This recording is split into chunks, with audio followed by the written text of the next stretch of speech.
Content is intended to provide accurate information, however, is not intended as financial, tax, or legal advice. Please consult a financial, legal, or tax professional for specific information regarding your individual situation. Opinions expressed and provided are for general informational purposes only and should not be considered a solicitation for the purchase or sale of any security. Welcome to Game Plan for Retirement, presented by Chris McIntire, Northwest Ohio's retirement planning resource. And welcome into the program. This is your Game Plan for Retirement, Northwestern Ohio's resource for a common sense approach to planning, for guidance and perspective on our money, our finance, our investments, and our retirement. And he is Chris McIntire, president and founder of McIntire Retirement Services. Chris, always a pleasure to have you here on the program, always bringing great information. Today, no exception, going to be talking about 6 myths of retirement planning. Yes. And, like in everything, maybe we call it misinformation. That might be the term for 2023 that we use and hear more about with Elon Musk buying Twitter. We'll call it myths or misinformation, depending on your perspective, folks. Yeah, well, there's a lot of it out there in just about all aspects of life, it seems like. But our money, certainly a big area. We need to watch out for it, and we need to be proactive and alert for when and where we may be relying on less than reliable information. And a lot of the traditional planning methods or assumptions, Chris, may fall into that category. So we'll be talking about a few of those on today's program. Before we get going, ladies and gentlemen, I do want to remind you that if you've got questions or concerns about your plan, about your financial future, about your retirement, pick up the phone and give Chris McIntire and McIntire Retirement Services a call, 800-868-1194. That's 800-868-1194, 800-868-1194, as so many in and across Northwestern Ohio have, but yet still more have concerns about their money, Chris, and I know you are there to help as the resource. So let's get into it. And I guess before we dive into any of these specific myths, Chris, just kind of a observation that when we rely on planning assumptions that are unpredictable or may not hold true, that is a risk that leaves our financial future in jeopardy. And we really need to do everything we can to carefully examine those assumptions that we rely on. Well, yeah. And you use the word assumption there, Peter. And, assumptions can be very accurate. They can be very inaccurate as well, because life is sometimes what happens to plans. And, I don't think anybody in 2020 was thinking that inflation was going to be at 8% in 2022 when it was basically non-existent in 2020.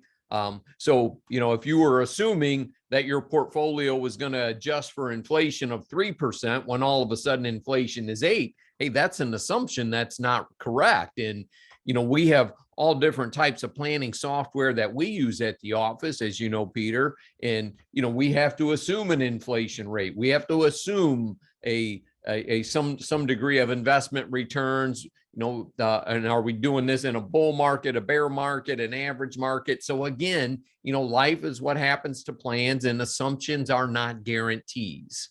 And Chris, financial risk is really anything that is outside of our control that can affect or impact or determine our outcome. So a lot of different risks out there, but there are planning steps that we can proactively take to address many of those risks. So that's what some of these myths or assumptions of retirement planning are really all about, and areas that we can take greater control over our financial outcome. One of the biggest ones, ladies and gentlemen, is to have a plan. And the plan is what's going to allow you to carefully examine the assumptions that your financial future is based off of, and some of the myths that may be prevalent in traditional planning practices. So let's make sure you've got that plan. Again, Chris McIntire makes that offer to help you put together your game plan for retirement. All you need to do is pick up the phone and give a call, 800-868-1194. That's 800-868-1194. So diving in here, Chris, myth number 1, I'll live off of Social Security income alone in retirement. not actually something that a lot of people can achieve to a great degree of comfort and lifestyle. Yeah. And Peter, and I got some statistics here I'm looking at is the, retirees receive an average of about $1,700 a month on Social Security. So, if you've got a husband and a wife and they both get $1,700, that's $3,400 a month. That's not much to live off of in the year 2022, unless you're not going anywhere or doing anything other than groceries and property taxes and maybe an occasional lunch or something like that. For those that want to, go to Florida for 3 months a year, be snowbirds, that type of thing, which, who doesn't want to do that in Ohio? Or you want to travel and see grandkids or kids that live in different parts of the country, it's hard to do that on $3,400. What is that, about $40,000 a year? That's not much of an existence, in 2023, basically, since we're about there. Yeah. And polls have shown that nearly 1 in 5 Americans, about 17%, so a little less than that, don't expect to have any source of retirement income beyond Social Security. Chris, that's a scary stat that really indicates, I think, we are not doing enough saving and investing and trying to build wealth where we can for ourselves. Now, we can only do what's possible, but we need to make this a higher priority, obviously.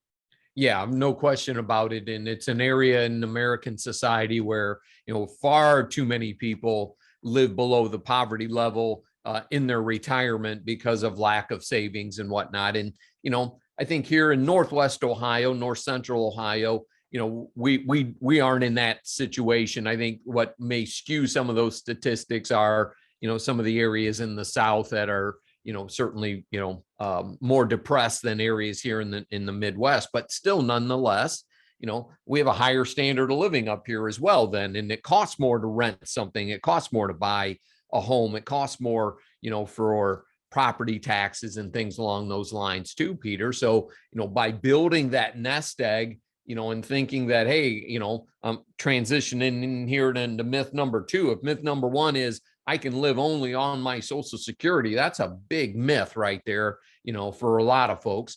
Myth number 2 is going to be, look, if I just, get the match on my 401k, I should be okay. And I use quotation marks there. Should is not a planning tool. Hope is not a planning tool as well. And, if companies aren't doing much of a match right now, 3%, well, boy, you better, you're going to need to put in a lot more than that. You have to have an investment plan with where is that money going when you're putting it into the 401k? Is it going into long-term growth? Is it going into short-term cash? Those are two different avenues within the same plan. Absolutely. And that 401k, the match on the 401k, such a valuable component in planning, such a great additional benefit for putting some skin in the game, for taking our future and our planning seriously. I want to talk a lot more about that and what we really need to be shooting for there. But Chris, backing up to Social Security, it's not that it's insignificant. I mean, this is a huge piece of the puzzle in putting together the foundation for retirement income, really for all Americans. But a lot of people are leaving a lot of money on the table. And when you help people design that game plan for retirement, I know part of that conversation is diving in specifically to Social Security to make the most out of it. And a lot of people really have not been completely informed or educated on the choices, the options, the timing strategy, and are leaving potentially hundreds of thousands of dollars on the table in just Social Security income alone. Right. And a lot of times, that we're talking about planning for survivor benefits, and that's where there can be a lot of gaps. I'm going to take it at 62, because I want to retire. I'm sick of working. Like, look, we need to rethink this, just don't take it just because.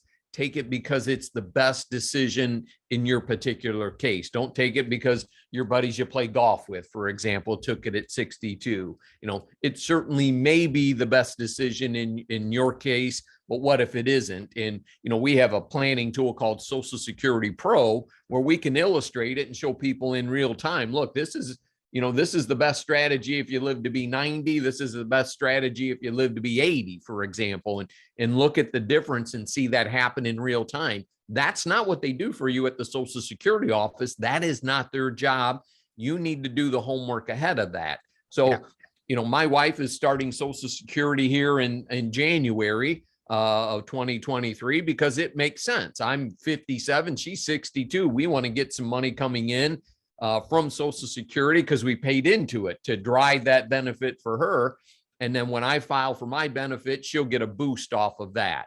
But I'm obviously a ways away from doing that. So we want to get some of that money coming in from Social Security. And I think she might end up keeping it though, Peter, to be honest with you. Well, we'll just keep it a secret that you shared her age on air, Chris. So there you go. But studies do show that, and reports directly from the Social Security Administration, that benefits could be slashed as much as 20% in the year 2033. And those projections seem to be getting less and less favorable. So we want to make the most out of that decision. And your retirement is your job, not the government's, not the folks down at the Social Security Administration office. So it is on your shoulders, ladies and gentlemen, to make the most of that decision. And that Social Security optimization report that Chris McIntire can run on your specific situation, just one of the benefits where we can not rely on myths or assumptions, but crunch real world numbers specific to your financial situation. Make sure you're making informed, educated decisions, making the most out of this valuable benefit. So again, if you would like to take the opportunity for that Social Security optimization report, part of your game plan for retirement, pick up the phone, give Chris a call, 800-868-1194. That's 800-868-1194. Now, Chris, the match is nice, right? The 401k incentive to put some skin in the game, to save a little bit for ourselves. Really, I think that by and large, this has been a transition from companies funding our retirement with pensions to putting that burden and that responsibility on our own shoulders. But the reality is it is on our shoulders now. And since it is, we absolutely don't want to miss the match, whether it's 3, 4, 5, 6%, 50 cents on the dollar, whatever it is. Like, that's the least we should be doing, right? Oh, absolutely. And, you certainly don't want to turn down the free money. And we'll always say that. But it doesn't mean that is the only option that's available to you. You can certainly put in more money than that. You can put money into a traditional IRA or a Roth IRA as well, to have additional dollars. So you want to try to maximize your savings, especially in those peak earning years. And probably should, right? I mean, we're talking, this myth number 2 is, if I invest up to my 401k match, I'll have enough to retire. Being a myth, we really need to do more. Correct. Yeah, absolutely. And, maximizing, they came up with the 401ks to complement pension plans. Okay. And then corporations said, boy, if we got out of the pension plan, we could add money to the 401ks for them and relieve ourselves of an incredible legacy liability. So, it was the law of unintended consequences. So now, it's up to the workers that, really many of them don't have the background in finance and, and to understand how much they have to put away to have a comfortable retirement at a given age, right? Everybody says, well, boy, you don't need that algebra stuff. You're never going to use that. Well, you know what? How many people say, how much money do I need to retire? Well, guess what, guys? That's an algebra problem right there. So I'll dispel all those myths. So, and I'm an algebra geek, as you know, Peter. Yeah, absolutely. But those questions, Chris, of how much do I need to retire? Do I have enough to retire? That is done through the income planning process, part of that game plan for retirement. So we're not talking about on the eve of retirement, 5 to 10 years out from retirement, or even before. A great time to get this review, to do that income planning, to see if we're on track. Are we saving enough? Or maybe do we need to take advantage of squeezing out a little bit more from those savings opportunities to make the most progress possible? Chris, is in your mind there a number that we should be shooting for how much we should be saving and contributing to retirement accounts, even if it's over and above the match? Well, you have to figure how much are you going to need in your retirement. And, it's hard to define that because some of you are going to have a wife with a Social Security benefit as well versus somebody that says, well, I'm divorced. I don't have all those expenses. Do I cut it in half? So, there's no real definitive number that I typically use here, Peter. Obviously, the larger and the more money you can save, we have to take into taxes into account, right? Because if it's all going to be in a 401k and the government's getting 25% of that, that number needs to be 25% more what you were anticipating. Mm-hmm. Maybe, Chris, the simple tongue-in-cheek answer, as much as possible. That's a great analogy there, right? Because while still living today, maybe, right? Yeah, and if you don't need it, at least you got some extra icing on the cake. That gives you some of that flexibility, and you certainly would rather go into retirement with too much versus too little. Probably a good another analogy there, buddy. I wanted to spell another myth, kind of a sub myth within this capturing the 401k match. Chris, I know more and more people have the option for a Roth component inside of their 401k, and I have heard a lot of confusion from people stating that if they use the Roth, that they are not going to get the company match. Can you talk about and address that? Yeah. So when it comes to Roth 401k, Peters, the company cannot contribute money into a Roth 401k for you, right? Because they're not going to pay the tax on your contributions, but they're going to put their portion into a traditional 401k. Okay. And then maybe you just, convert it into a Roth later, but they cannot contribute into a Roth 401k for you. Theirs would go into the traditional 401k. But you're still going to get the match, like the free money, air quotes there, is still on the table because the company does not care if you choose to pay taxes on your contributions. I'm sorry, Peter. Yeah, that is correct right there. And I know your voice is struggling there a little bit, buddy. Peter was sick there for everybody. He doesn't sound like a smoker, and poor guy is he's doing okay though. I'm recovering. I'm still about 80%, but Chris, this last 4 months, I think I've been sick more often than I have been probably in the 5 years or more before that. So anyway, getting over it. We're doing well. We're on our way to recovery. Myth number 3, Chris, and here's I guess a segue, if you will. Sometimes health surprises us. There's a lot of people who think that they are going to continue working and earning income even in retirement. Now that sounds a little bit like a contradiction to me, but myth number 3, I'll just work through retirement. Yeah. And Peter, here looking at the notes, 70% of workers say they plan to work during their retirement years, and then 27% actually do. So a lot of folks, have the notion that they're going to, but very few, I should say, statistically, compared to that, from, basically 40% less than what say they are going to actually do work in retirement. A couple of things you got to pay attention to here, obviously, is what are you going to do? How much are you going to earn? Is it going to impact your Social Security benefits? Because if you work before your full retirement age, and for me, that would be 67, I can only make so much money, and just ballpark it at about $20,000 a year. So earlier in the show, I said my wife is going to start taking Social Security because she's 62 in a couple months. Okay. So we can only pay her about $20,000 a year. Otherwise, we're going to get penalized, and they'll start withholding some of her Social Security benefits. So there are a number of pitfalls there to pay attention to if you plan to work during retirement. And that's, a lot of times people want to do that because maybe the other spouse is working and just want to keep their mental game going. Yeah, well, you have to know the caveats, you got to know the gotchas, and you have to understand that sometimes life and circumstance prevents us from following through with some of our plans and intentions. So we need to prepare as best as possible for a true retirement, no income earning, no additional work or paychecks, and then being able to support a comfortable, standard of living. That's why we need to get a jump on it early, and why we need to identify these myths, why you need a plan, ladies and gentlemen. And if you'd like to get your game plan put together, pick up the phone, give Chris McIntire a call, 800-868-1194. That's 800-868-1194, 800-868-1194. Halfway through the 6 myths and 2/3 of the way through the program time, Chris. So number 4, Medicare will cover my medical expenses. Myth.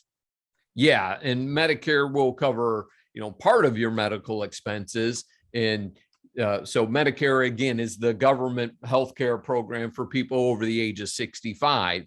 Okay. You've been funding part of that through your wages. Okay. And then once you turn 65, Medicare Part A kind of covers the hospital side. That's what's been covered through your wages, through your earnings years. And then you get on Medicare Part B. Let's say you've retired at 65, no longer working, and you have to get a supplemental insurance plan there because it only covers about 80%. So you have to buy insurance for the 20% gap that the federal government doesn't cover. So, yep, if you're on Social Security, they're going to deduct about $170 a month out of your Social Security benefit. Okay? And then the supplemental plan that you have to buy to cover that other 20% might cost you another $150 to $200. Obviously, plans vary in price depending what type of coverage you want. So it is not free. It's probably going to cost some of you more than what you've been paying now because you had employer sponsored plans. And then some scary stats. Someone turning 65 today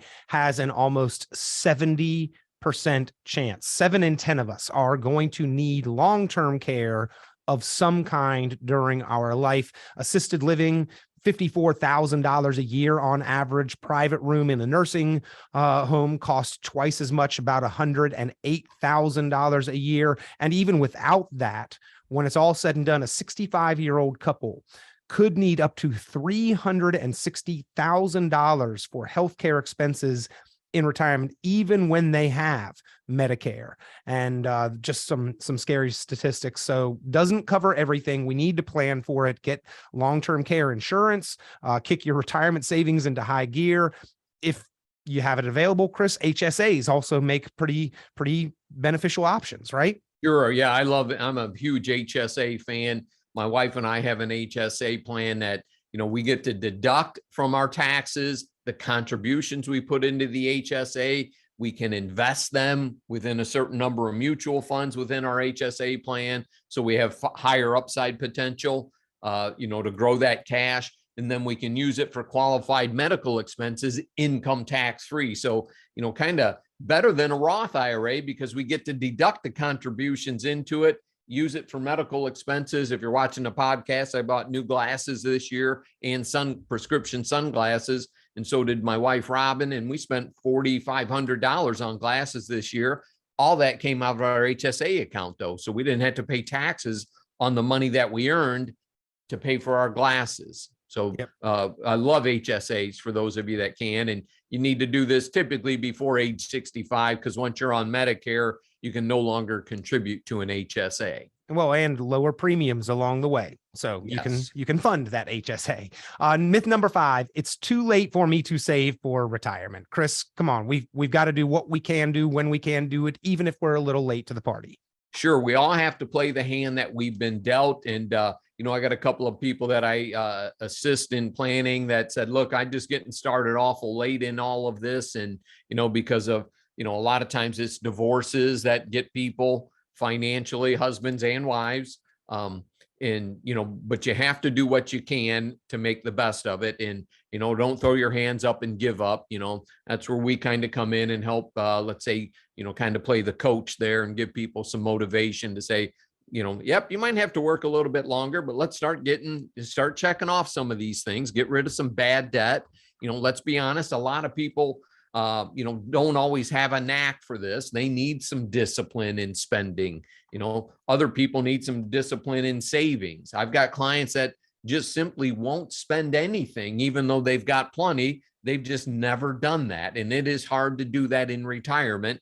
And then on the other side, I've got folks that really need to save more, but they've just been in the habit of spending what comes in. And sometimes those paradigms are hard to change. I don't know what the assumed rate of return here, but in this resource article that we are citing and referencing here, they give a couple of examples, and I could probably reverse engineer whatever the rate of return is, but they try to give hope, right? Let's say you're 40 years old, you're bringing home $4,000 a month by investing 15% of your income until you retire. You could potentially end up with a nest egg close to 1.2 million. And even if you're later, what about if you're 50? Contributing 25% of your income until you're 67, you could still have over $550,000. You bet it's going to make a difference in retirement. So let's do what we can do when we can do it. Never too late, never too early, never too much, never too little, but let's take this seriously. And then Chris, myth number 6, particularly fond of this one: I can do it on my own. Now, in today's modern world, there are things that we can do on our own, but the old saying is you don't know what you don't know. And it's those things that often end up hurting us. So maybe it's a good idea not to do it on your own.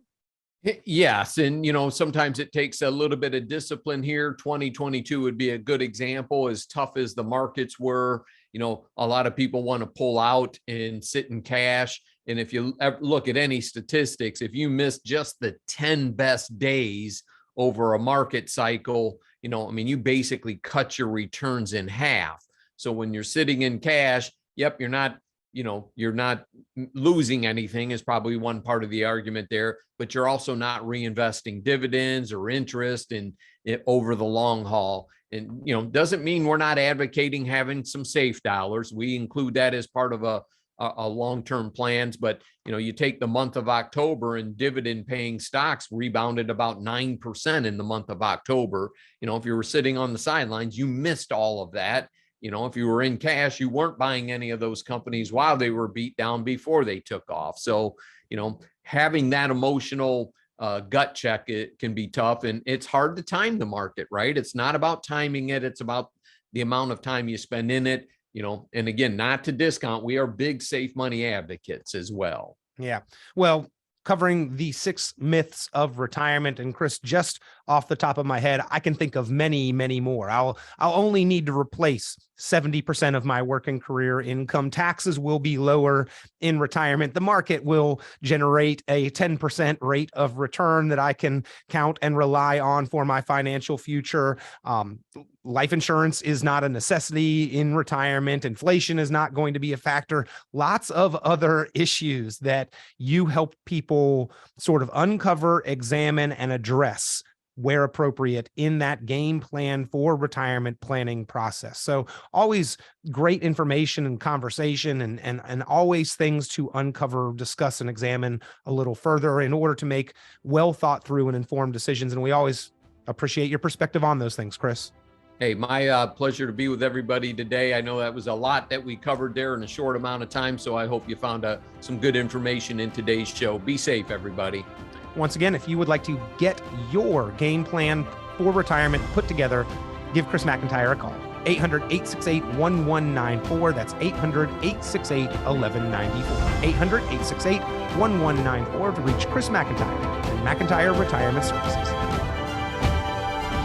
Tune into Chris McIntire's full radio program and visit McIntireRetirementServices.com for many additional valuable resources, including other great episodes of Game Plan for Retirement with Chris McIntire. Be sure to subscribe.